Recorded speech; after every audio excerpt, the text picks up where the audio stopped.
Hi, I'm Dr. Craig Castanet. I'm going to talk to you today about spondylolisthesis and explain that and the treatment for it. Spondylolisthesis literally means slippage of the spine.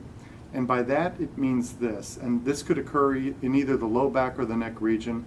It's quite common in the low back. It's probably present in about 7% of people in the low back. Sometimes it's something that happens in childhood and you're never aware of it because it's associated with an acute injury, but the child's never x-rayed or the x-rays don't show the eventual development of this slippage. Other times it's acquired as a degenerative process in older people when the joints that restrain the normal alignment permit slippage forward. In any case, let me show you what it looks like. In the case of this low back model here, this vertebra above might slip forward like that, so that instead of these parts of the bones lining up exactly on top of each other, one may slip forward of another. Now, if that is stable, in other words, if it slips forward somehow during the course of your lifetime, but when you bend and move and do things, physical activities, it doesn't slip back and forth, in other words, if it's slipped but stable, then it's something that can usually be treated non-surgically.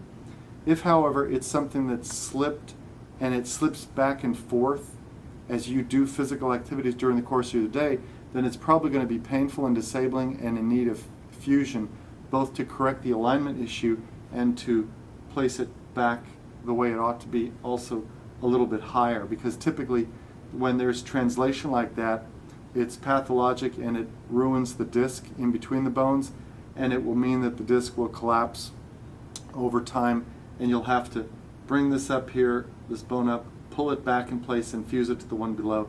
In any case, you're going to have to fuse it to the one below. These have to be fused as one once there's a slippage there. If it is stable, however, in other words, let's say it slipped as a result of some childhood injury or even as part of the degenerative process, but it doesn't slip further during the course of your normal activities, then it is typically not treated surgically, and in fact, it's very often not symptomatic for many years or decades. But let's look at an MRI for a moment, and I'll show you what the slip looks like on an MRI scan.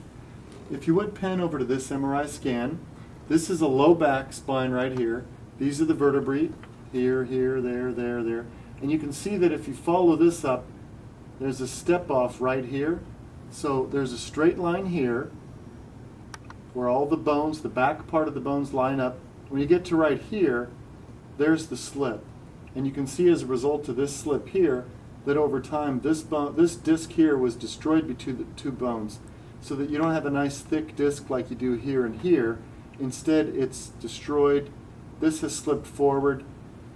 This bone may or may not be stable, but what happens, and this gets rather involved, but when this slips forward, the two holes, look at this model for a moment, the two holes here where the nerve roots run down, they are no longer in alignment when this slips like that. So when that happens, it can pinch the nerves as they run down the canal. And what has to be done in a case like this, when the person is in pain and can't find relief from non-surgical treatments, this will have to be raised up. This will have to be brought back so that it's back in alignment, and these two will be fused together. Now, the rest of this gentleman's spine looks fine, so he should have a good outcome. He doesn't have a lot of other problems throughout his spine. He's got some mild degenerative changes up there. But once this problem is resolved, he should have a very good prognosis for his future and his tolerance for physical demands and activities.